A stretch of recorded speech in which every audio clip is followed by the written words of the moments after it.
Well, welcome everyone. Thank you for coming today.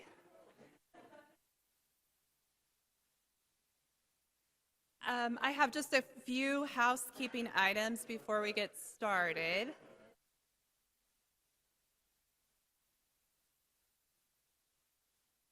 We're trying to keep everything right on time so we can keep you here and then get you on with your day within an hour's time. Restrooms, if you didn't notice, are outside the back doors of this space and to the right. If you came up the stairs or the elevator, they would be to your left. So out there's plenty of treats, drinks, refreshments. Help yourselves. If you need anything, please let one of our PARS staff know. Eric is here, Lynn, I think a few more, Sarah and Haley and Gavin are probably in the other room, or myself. We're all happy to help you. A big thanks this morning to the Sunflower Foundation for their assistance in preparing this facility and planning this event, and to the City of Topeka Communications team for being here to film.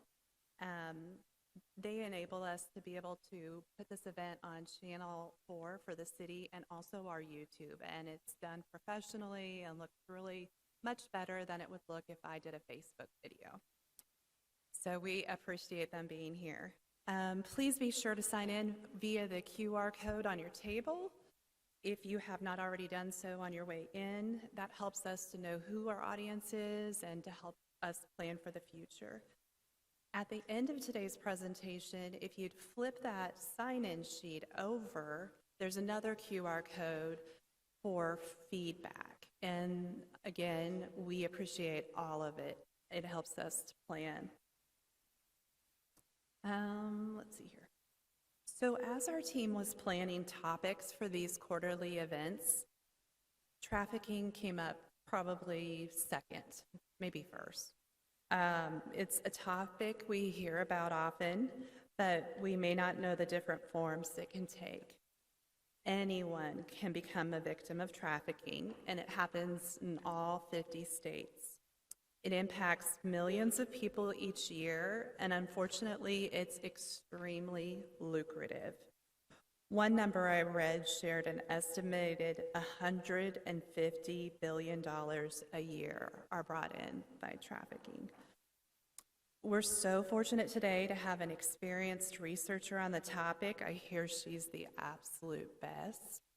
I keep telling everybody she's affiliated with the UN, and to me, that's really cool. So please help me in welcoming Dr. Sharon Sullivan, our speaker for today. Thank you.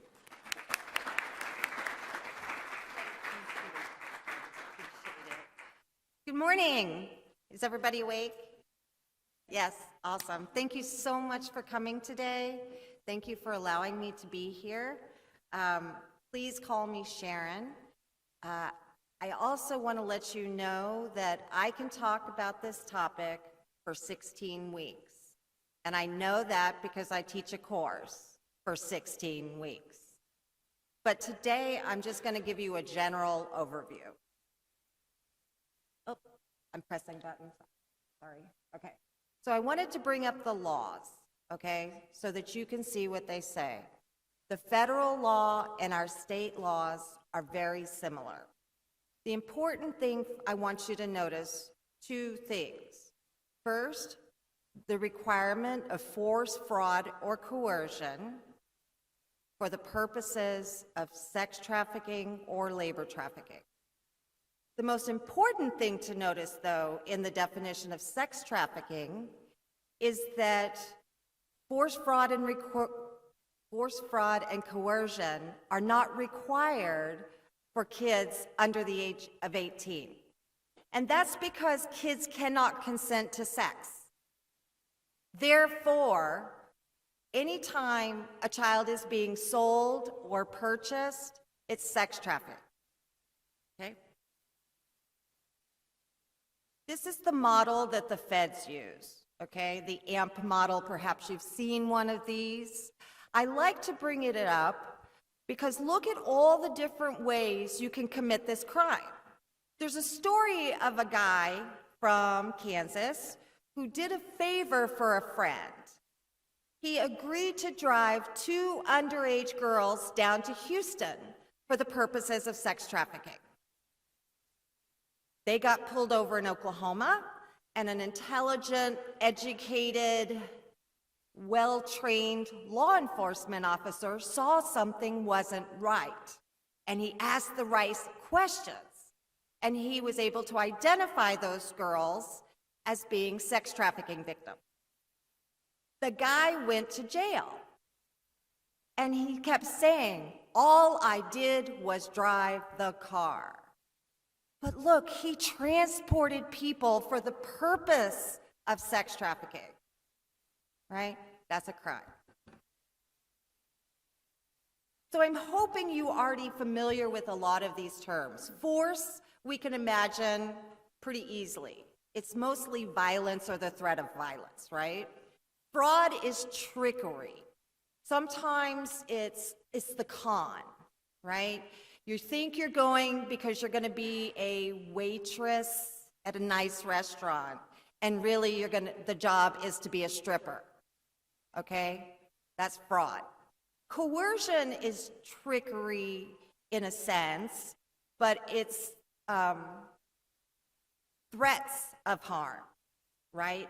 Threats to harm to you, but also threats to harm people you care about or animals you care about, right? So the more ways that a trafficker can exploit you, the more vulnerable you are. Does that make sense, everybody? With me? We're seeing an increase in the abuse of the legal process, all right? So this means using laws in a way they were not intended to be used. We could think about it in terms of things like people without documentation. And then that becomes an additional vulnerability, right? You're going to do this, or I'm going to call the cops. Now, let me ask you a question. How many people here know all the laws in our states? Why would we think that somebody who's being trafficked would know the laws? And this authoritarian type figure who's threatening you, coercing you, tricking you, controlling your life, tells you what the law is. Are you going to take the risk to reach out? Probably not, right? Smuggling versus human trafficking. I got to bring this in because the media gets it wrong all the time, all right? Pretty simple here. Smuggling is a crime against a country's border, right? Human trafficking is a crime against a person. Now, sometimes they get blended, right? So let's say I pay somebody to bring me over the border into Texas. Now, I paid to be smuggled into the country. That's a crime against the country, all right? But then I get here, and the trafficker or the coyote or whoever is driving that van says, "We're here, now you owe me $5,000 more." Well, I just paid everything I had to get here. Where am I going to get $5,000 more? And the trafficker says, "Let me tell you how you're going to get me my money." And then it becomes human trafficking. And you can see that's a delicate situation, right? Because I know I've committed a crime, and I don't have the power to report it, okay? I want to be really clear.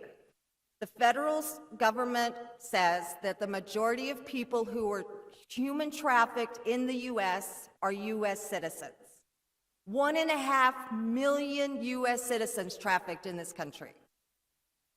They estimate about 20,000 people are trafficked from other countries into the U.S. We don't have good numbers, right? But the numbers come from where we're looking. And when we only focus on a portion of victimization, then we're missing a whole lot. I like to talk about coercion because it's the one thing that I think many times those of us who are not in this situation, we sometimes don't understand it, right? Like you think, well, I would never do that. You couldn't make me do that, right? But the thing is to remember that these are folks who do not have the freedom to say no. They cannot say no due to force, fraud, or coercion. And their vulnerabilities, right? Part of the vulnerabilities are what we call the coercive factors of the lived experience, right? If you're poor and you're hungry, you're going to do a lot of things you couldn't imagine yourself doing. I talked to a young woman a few years ago. Her mother was incarcerated, her father was dead, she was in high school, and her sister was turning tricks so that she could keep the girl in school and pay for the rent and pay for food, right? That's the coercive factor, right? That's a vulnerability. So historically, you may have heard people say human trafficking or modern-day slavery, right? Historical slavery in this country was based on skin color or a perception of race. Modern-day slavery, people still don't have the power to leave the situation, but it's based on vulnerabilities. All right, so every time we can reduce vulnerabilities in our community, we are decreasing the risk of exploitation for that person or people in a community. So I'm sure you can imagine some of the places that we would see labor trafficking in Kansas. Lots of agriculture, animal husbandry, meat packing plants, right? Just like every other state, we see it in massage parlors, restaurants, construction, contracted maid services. Lots of ways people can be exploited for their labor. We see sex trafficking in all the usual places, but we're also seeing it outside of schools. During COVID, survivors were telling us stories that the sex buyers were still showing up for dates, and they were bringing their kids and leaving them in the car or leaving them in the hotel lobby because they were responsible for childcare during COVID, right? So you can see anybody can be trafficked. Anybody who's vulnerable can be trafficked. And it has a high financial profit for the trafficker. Look how much money you can make with just 3 women, right? And if you're willing to exploit another person for profit, you can be a trafficker. I want to point out this statement from a trafficker, a sex trafficker. After you've broken her spirit, she has no sense of self-value. So you can see that the goal is to dehumanize a person, right? To turn them from human into an object to be exploited. And to do that, you have to beat the person down, right? You have to make them believe that this is their choice, that this is all they're worth, that this is all they're good for. I'm just going to leave this up here for a minute, because one of the things, as you're looking at these statistics, one of the things I hear over and over and over is it's just sex. Who cares? 2 consenting adults. Well, we already know it's not consenting many times. 99% of the time, someone's under pimp control, right? So it's not 2 consenting adults. It's not harmless. but we behave as if it is. And that further tells the person who's being victimized that we as a community don't value them. So then how do they reach out for help?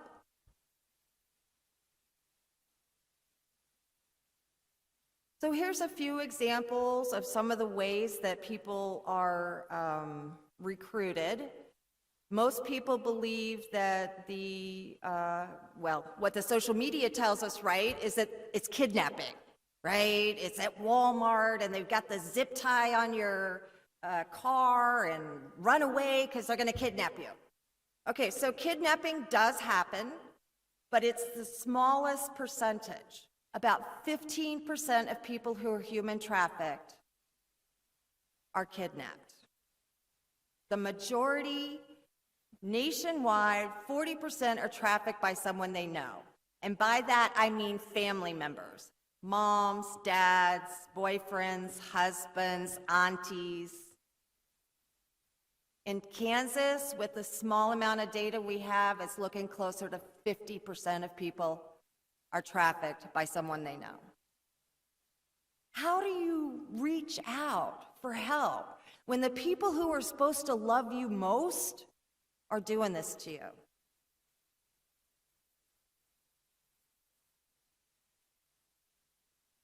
So I got this off Polaris.org, and I just wanted to point out sort of how stunning it is to think about someone who's experiencing sex trafficking is experiencing over 3,500 rapes a year.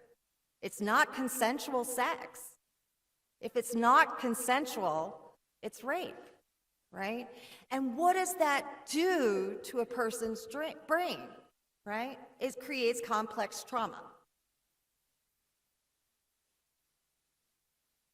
I'm going to skip a little bit. I want to talk about the trauma bond before we run out of time. This is the thing that drives so many of us crazy when we're working with people who are struggling, right?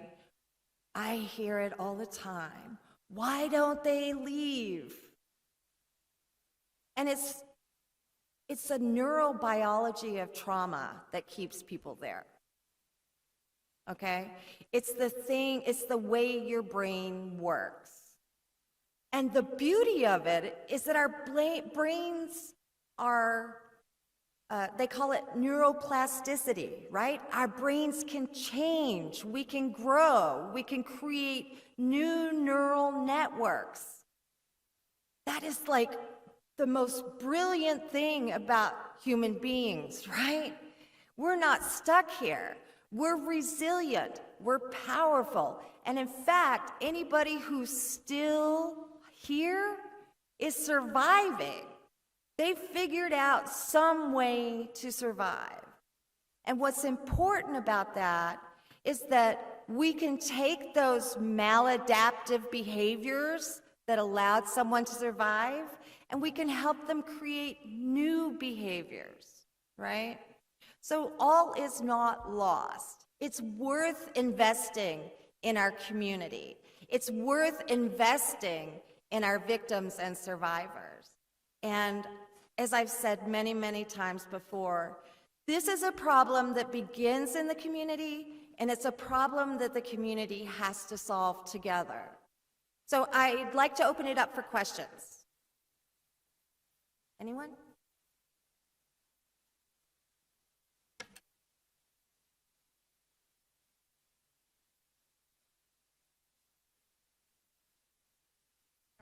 I forgot the title of it, but it's where they get a U-Haul and throw a mattress in the back, and it's something new. Is that's happening in the Topeka area? Do you have any information about Okay, that? so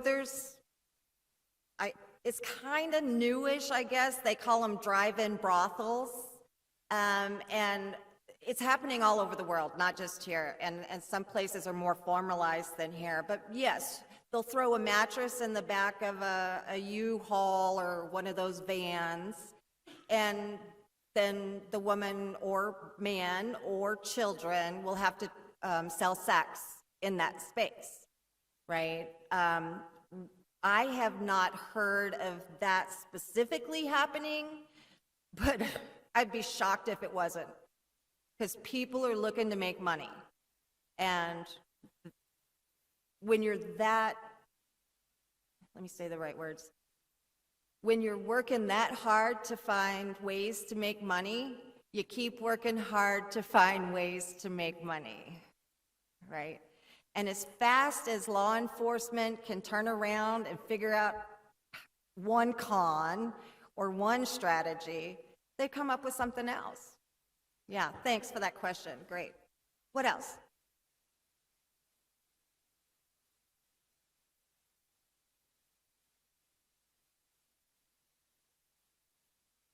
Or much agency, say on the neighborhood level or just the human level, if we suspect sex crimes or trafficking.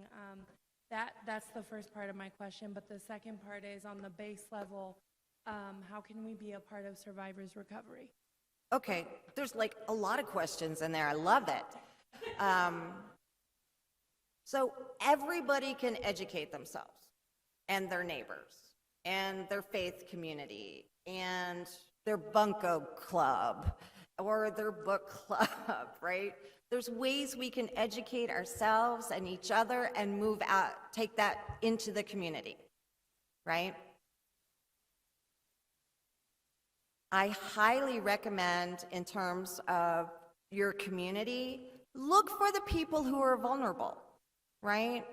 Connection is so important. It's right there on Maslow's hierarchy, right? Like, we need to connect with other human beings. So find that kid on the playground who's by themselves and make a connection, right? I always say unconditional positive regard, because you don't know what that person's going through.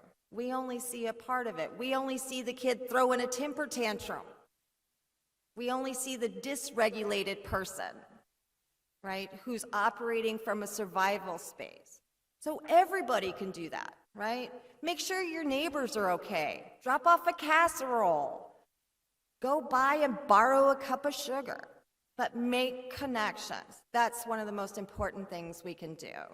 And then serving survivors, there's so many different ways. Again, blessing boxes, reducing vulnerabilities, right? Are the people in your community getting fed? Do people have diapers for their kids? Do women have tampons, right? Like basic stuff that we have to help people take care of. In our community, we have a really strong human trafficking, victim services, survivor services through the YWCA Center for Safety and Empowerment. And they also offer a day center, which 3 days a week, they have drop-in hours. And part of that is to meet the immediate needs of people who've been victimized, right? Get a shower, clean clothes, a meal, and connection, right? Starting to create relationships of trust. And if you think about it, most of the time, these are folks that we've already let down. We've failed them. The system has failed them, many times from a very young age. So how do I trust knowing the kind of language we use, especially around sex trafficking? The dehumanizing language that we as a culture use, right? So creating those relationships of trust. They take volunteers. They need help providing hygiene items. I regularly order a giant box of Tide Pods from Costco. At the holidays, they usually ask for some those little stupid Christmas stockings, because that means something, right? And they deserve those things too. So there's 100 different things we can do as community. Thank you so much for that question. It's a great question. Other questions? Yeah.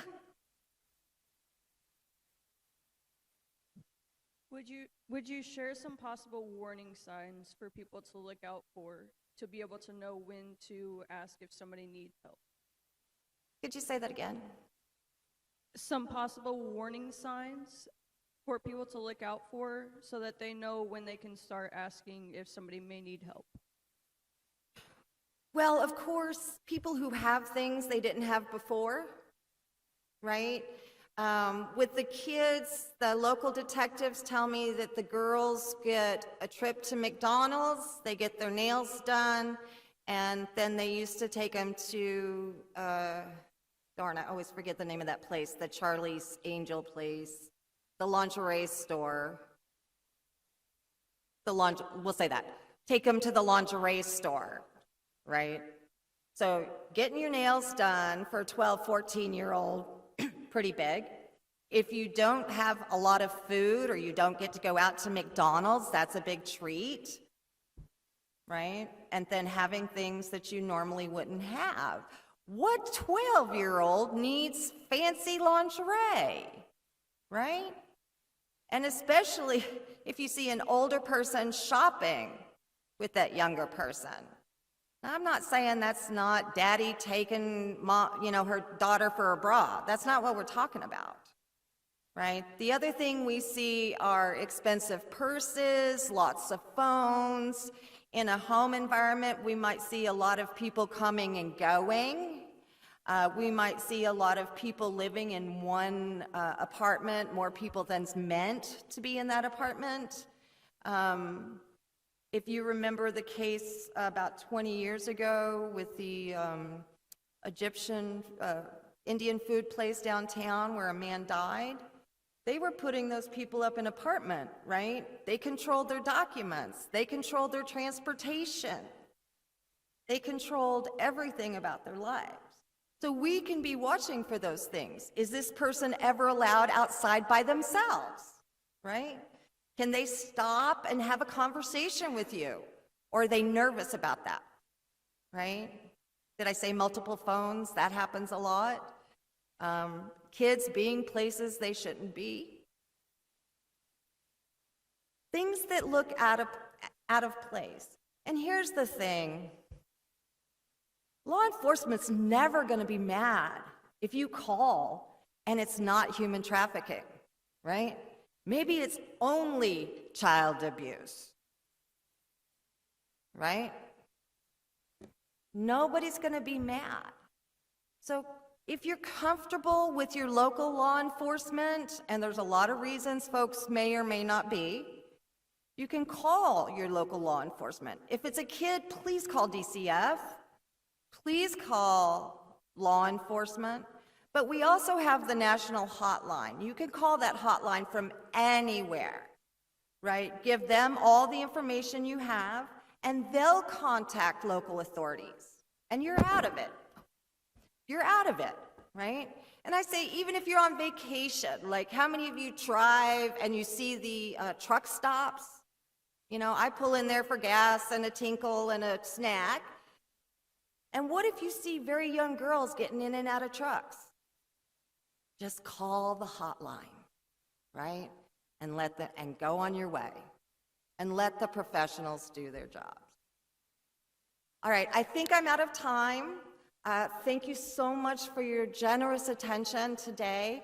And if you would like me to come talk to your folks, I go anywhere. Oh, for shizzle, I got 10:30. Are y'all ready to go home? Because I wasn't really. I was like, man, that went fast. Okay, honey, go on. What are some of the questions that the officers asked to know that those two girls were being trafficked? So one of the first questions they might ask is, how do you know this guy? Right? Where are you going? Many times the people who are being trafficked, they may not even know the real name. Oh, okay, now I can go back to my really cool slides for you, okay? Okay, like I love this Yahoo. He named himself God. And then he tattooed, branded every woman under his control with his name.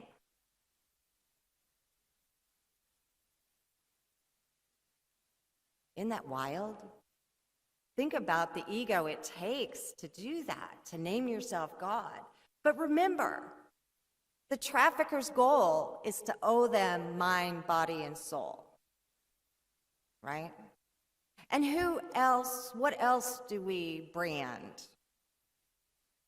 Cattle, right? Animals.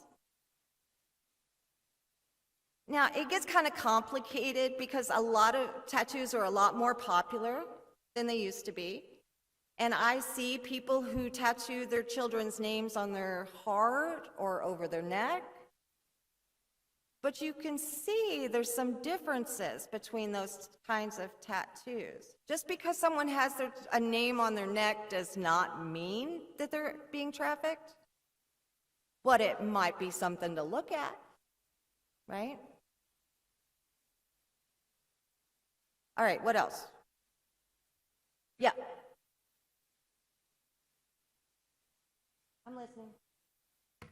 Oh, sorry. It's not necessarily a question, but Sharon, can you talk kind of how substance use and human trafficking kind of connect, considering the work that PARS does with Yeah, substance use? that's a great question. Thank you. Drugs and human trafficking are inseparable. Wherever there's drugs, there will be human trafficking. Wherever there's human trafficking, there will be drugs. And we can think about it in a lot of different ways. Okay, so one, using drugs to control the person that you're victimizing, right? Because if I can get you addicted, then you've got to keep coming back, right? You've got to keep coming back to me for that drug, and I'm not going to give you that drug till you get me my money. Oftentimes, the people who are being prostituted are also carrying drugs to those encounters. So the sex buyers are asking for drugs to be brought with them, right? So then we see victimized people being arrested and going to jail for drug offenses. And they weren't identified as sex trafficking victims, right? Because back to the trauma bond, and they're protecting their trafficker. Maybe the trafficker has control of their sister or their child, right? Y'all remember that case a few years ago where daddy kept selling the girls one at a time to a local trafficker? And his philosophy was, if you bleed, you can earn. Right? And I believe he sold 3 daughters to the same man, and one of them ended up going to prison for facilitating trafficking, even though she was also a victim.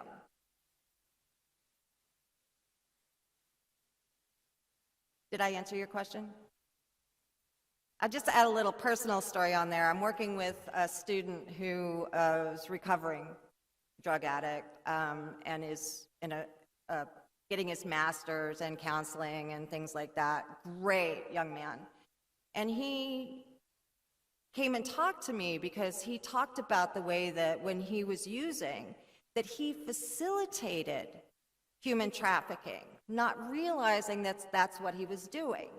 He would deliver drugs to the person who was being exploited, and then he would stay there thinking he was protecting the girls. Or he would take them someplace and provide the drugs. And he said, you know, I didn't even know what I was doing. I thought I was helping. It was so normalized as part of the culture. So I think anytime, anyone who's working with folks who've struggled with addiction, you should be looking at human trafficking. And one of my ladies at the prison said to me, I'm going to try and get it right. Everybody's a hoe for the dope man. Right? So many times, people who use drugs are forced to exchange sex for drugs. All right, what else? This.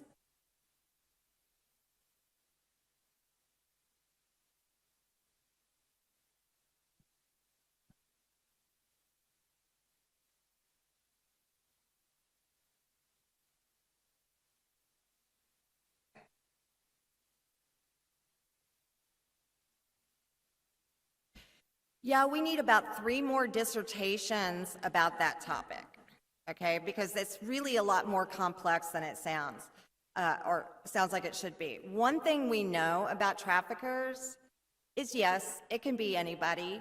Many times, though, traffickers are people who are also vulnerable, who've also been exploited, who are using this because it's what they can do, right? Because they become part of a gang or some other form of organized crime in order to feel belonging, to feel connected. And this is what the gang does to support itself, right? We know that sometimes traffickers were victims themselves of sex trafficking. And Lord help us, it's better to do to somebody else instead of having it done to you, right? You can only, okay, I learned this from my friend Christy Childs. So how many of you in here have a sweetheart, a boyfriend, a girlfriend, a husband, wife, partner that you care about? Okay, awesome. Now, how many of you want to have sex with that person 10 times today, and 10 times tomorrow, and 10 times every day from now on? I've been asking this question for about 15 years, and I've had 3 people who are like, oh yeah. And I'm like, more power to you. Interestingly, 2 were women. 1 was a guy. One of them was like a 60-year-old woman, and I'm like, something to look forward to, right? Now, if we don't want to have sex with somebody we love 10 times a day, every day, what do you think it takes to have sex 10 times a day with 10 strangers? And so when I say that traffickers are often victimized first and then become the victimizer, it's because they don't want to be raped 3,600 times this year.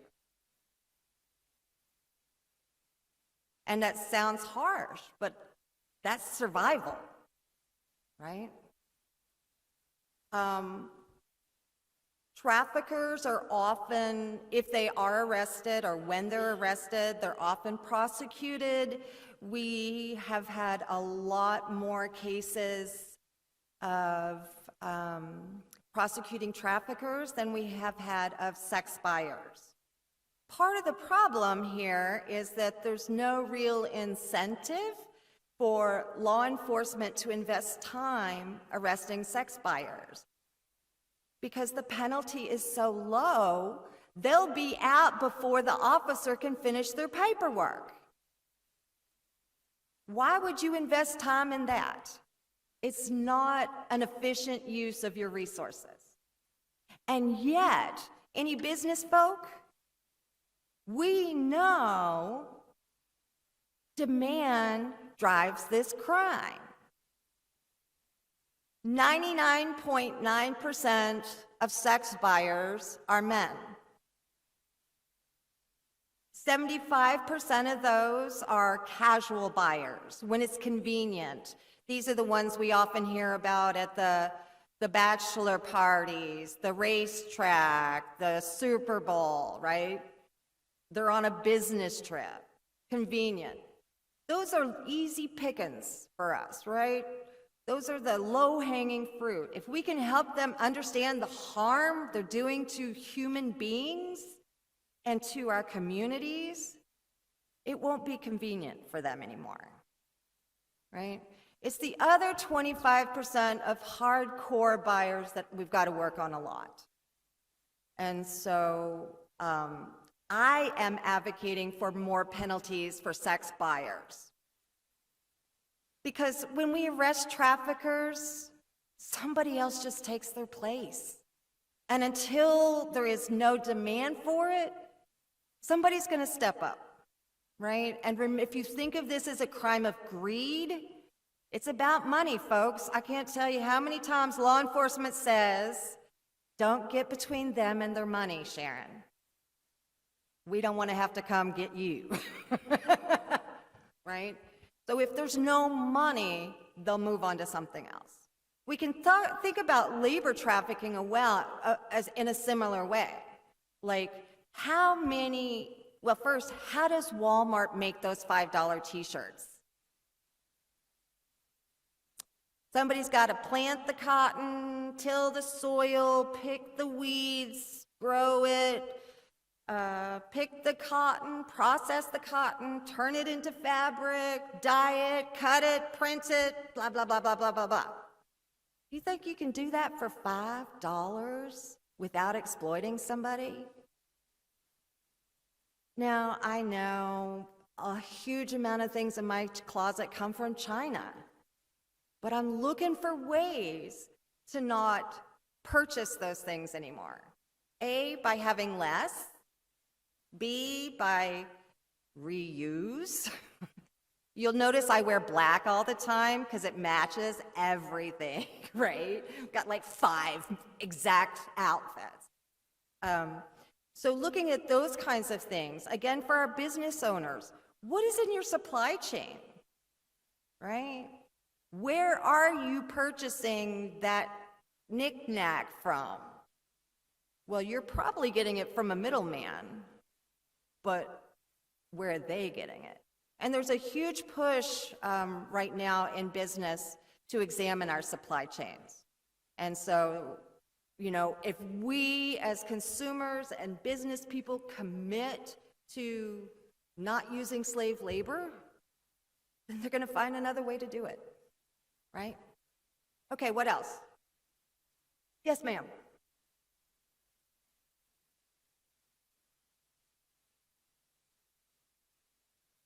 Hi. So, my thought with this is to get to a point before these folks have to be at this situation, we could create some sort of reach out, educate, reach out, and safe zones for folks. So, for instance, I'm director of Sunshine Connections here in Topeka. So if we had some kind of a symbol like they have, no weapons are here, symbol we could put in a window in the businesses saying, if you're in trouble, stop in here, and somebody in that business could identify with that person and get them to fire to the police officers. Wouldn't that be a help? Because the stigma with somebody that's going through this, number one, they're not going to just walk up to you and tell you. Because number one, they don't want you to know they're ashamed, they're scared, whole 9 yards.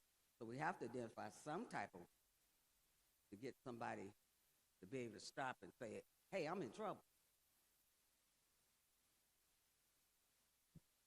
Did everybody hear that? I think 2 things were brought up there that were really important. Prevention, and we've talked a little bit about that. And I am passionate about prevention because the human cost is too high. And when we start trying to repair humans, the community cost is too high. We can't meet the need. We don't have enough resources. So let's prevent it. And there's lots of information about that. And that's a whole nother talk, right? And I love your idea of creating safe zones. And I think about it in a couple of different ways. I think there's a way to reclaim our neighborhoods, right? And put up, this is a safe neighborhood, and here's what we accept, and here's what we don't accept. And again, that connection, right? And even just creating safe places for a kid to come ask for help, right? Or I'm lost. If anybody's been watching the news, it's scary out there, right? So creating that type of safe neighborhoods. In your business or in your schools, you can create safe zones, right? We have those safe zones, Ally for LGBTQ. We could certainly create something like that that's a focus on trauma, right? The other thing some states are doing, and I'm very interested in exploring this further, is they have coordinated with, or partnered, I should say, with convenience stores. And some of those convenience stores, if you run in, they're a safe zone. And they have a secret place in the store, and if you run and say, I need help, they will hide you and call law enforcement for you. There's no reason we can't be doing that here. The other thing that I think that we should continue our efforts and perhaps renew our efforts, last year we got a new state law requiring the posting of the human trafficking hotline any place where child labor laws are posted. And those posters can be printed from online at the Attorney General's office, or they print them and we can deliver them to you. Get your neighbors to post those. Post those in the travel bathroom stops, right? Lots of times the only place we get to be alone. Sorry, moms, not you. But, you know, many times people who are victimized, that's the only place they get to be alone. So post it on the back of every bathroom door. Maybe they won't take it today, but maybe they'll take it next time, right? And so we just have to keep putting that information up there. And I'd love to work with you on a neighborhood program. Did y'all already solve it back there?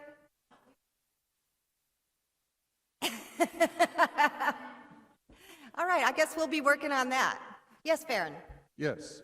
So you talked about how people who are under 18 are always considered a victim of sex trafficking if they're being trafficked. But talk a little bit about people who are 18 and older, because we all know someone who's 18 and 19 may not be the most mature person. All right, great question. Okay, this is my shorthand answer to that. Many people with significant vulnerabilities have experienced abuse or neglect or trauma that has changed the structure of their brain. And so what that means is that if you haven't healed that trauma, it doesn't matter how old you are. And then the other question I ask, the average age of entry into prostitution, according to the feds, is 12 to 14 years old. What do you know at 13?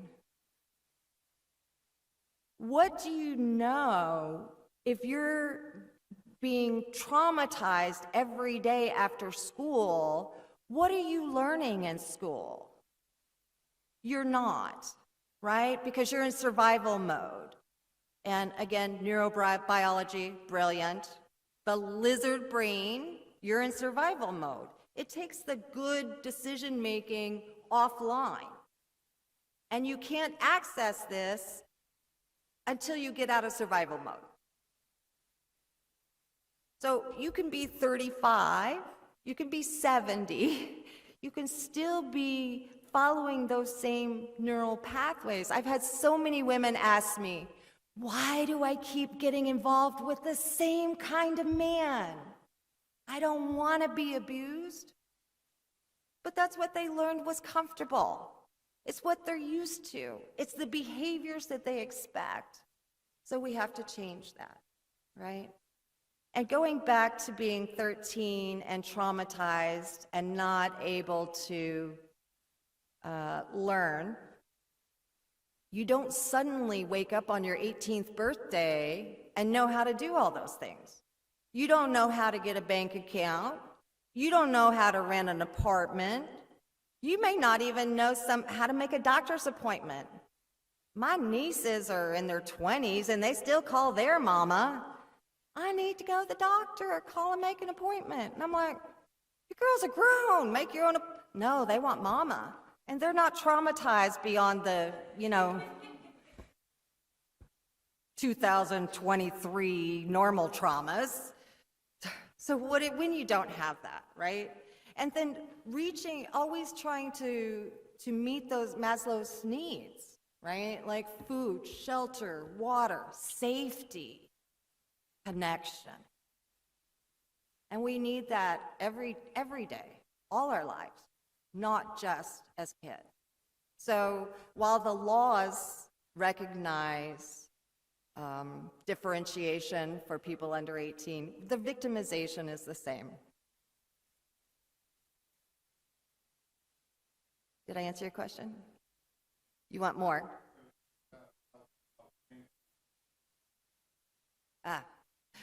Okay, so, yeah, so what do you think happens when law enforcement goes into one of these legal massage businesses, for example, and they find someone who's been giving happy endings, meaning some kind of sex act? They've got 6 months of tape of men going in and out. Who do you think gets arrested on that bus? Maybe the trafficker, if they can find them. But the people who are being victimized are the ones that are most often arrested, right? Statewide. Pockets of our state, we have law enforcement who have a different understanding, right? They don't want to put victims in jail. Sometimes they feel like they have to because they don't have any place else to take them, or because they want to keep them safe. But it's most often the victimized people who are experiencing punishment, right? I can't tell you how many women I've worked with at the prison, and they're there on drug offenses. But then when I start talking to them, it's really not them. It's about a relationship, right? They've done something for the relationship. They're protecting their abuser/exploiter, right? So we continue to put people who have been victimized into prison and jail, and they're never treated for their trauma. We don't want to put resources into that. So what happens when those folks get out? I'm going to say gals because that's who I work with the most. What happens when those gals get out of prison in 7 years or 12 years? Can you think about where you were 12 years ago? I think I still had a BlackBerry, right? And it was my first one. Imagine coming out after 12 years. So then we're just putting more trauma, more traumatized, victimized people out on the street without resources. So again, we need to change the laws. We need to provide services for folks that have been victimized and exploited, and that's all of us, right? That's us, that's our community. We have to provide those services. But then we have to change the laws. We have to make it worthwhile for law enforcement to go after buyers and not just traffickers. So I like to say, how many of you do not have a handicap parking space? A handicap parking sticker? How many of you parked right up close in the handicap parking spot? Why not? Because it's like a $350 fine, right? The cost is too high for me to park in handicap without a sticker. Let's make the cost to sex buyers so high, they're not going to buy a person. That's going to stop 75%. Thank you, love. And I've got a plan. We could talk about that another time. No? Okay. All right. Yeah, go ahead.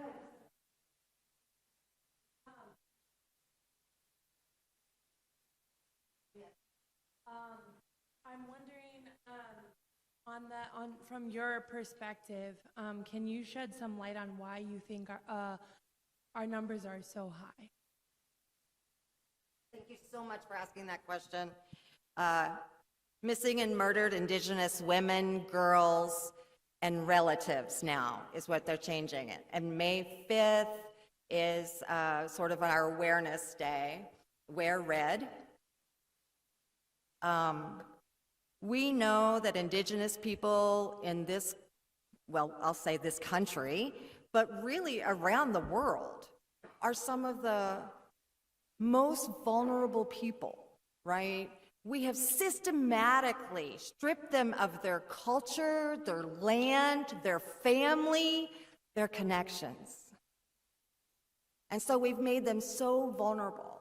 And so many of our Indigenous people live in places without basic needs, right? How many of our reservations, I don't like that word, but of these communities don't even have running water? Huge numbers. We also know that there's large number of addiction, and again, another conversation, but there's a lot of reasons for that. We can talk about historical trauma, we can talk about epigenetics, we can talk about toxic stress and the effect on our DNA. And of course, Indigenous people, Native people are experiencing that in spades around the world. And so we have high levels of addiction, high levels of people seeking something else, right? Looking for connection, looking to belong.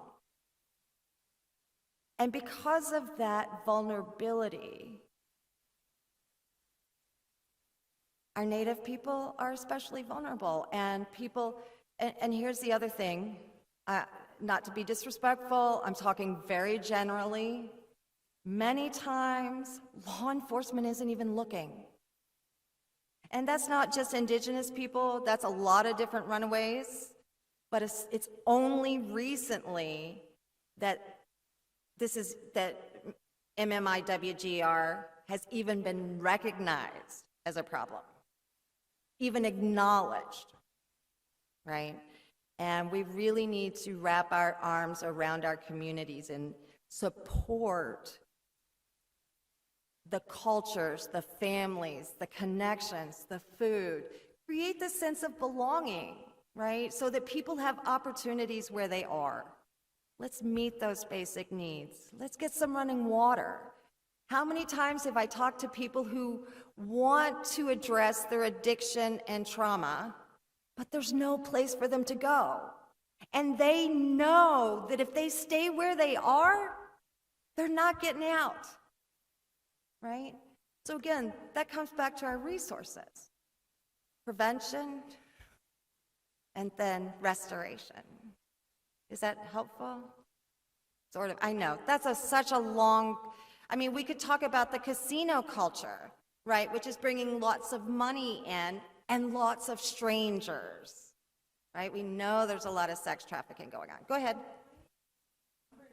Much higher. That's the part that we even struggle to identify, like what is, because we make up roughly 2% of the general population. And so there's an imbalance in the victimization. The 10 times higher and all these, it's nonsensical. You're right.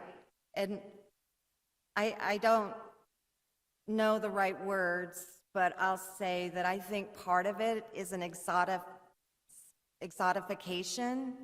Like, there's this history perpetrated through pop culture about what it means to be Indian, and there's a lot of curiosity and even glorification in some ways. But then there's also the other historical piece of it that sees Indigenous people as savages, right? As something less than fully human. And if you're somebody who wants to feel superior, right? We go for the people that are the most vulnerable. That's my take, no research on that. Okay. Just my noodling. Yes.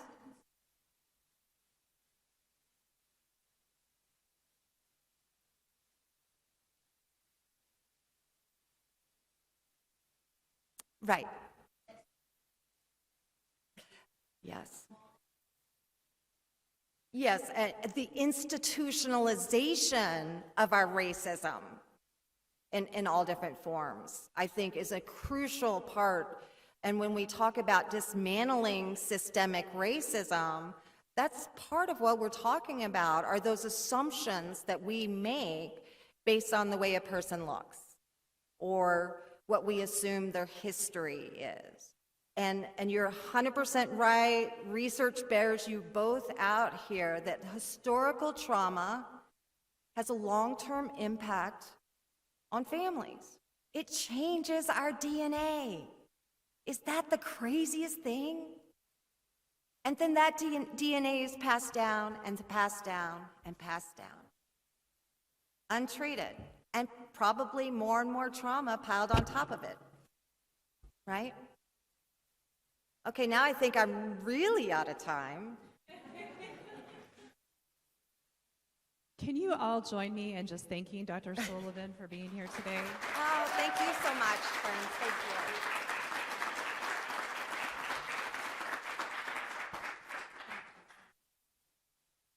I don't know about you, but I just feel like the chills are coming over me because we've hit a lot of really serious topics today and a lot of things that we're not even going to be able to give full attention to. And so I thank you for your engagement and for being here today. And hopefully we'll be able to continue some of this dialogue in other ways going forward. If you would just be so kind as to quickly give us some feedback, flip over your paper to the survey side and take a scan with your camera, we would appreciate it so much. And if you are on your way and you need a little treat, please take one with you so we minimize what goes back to our office. So thank you all for being here today. We really appreciate it.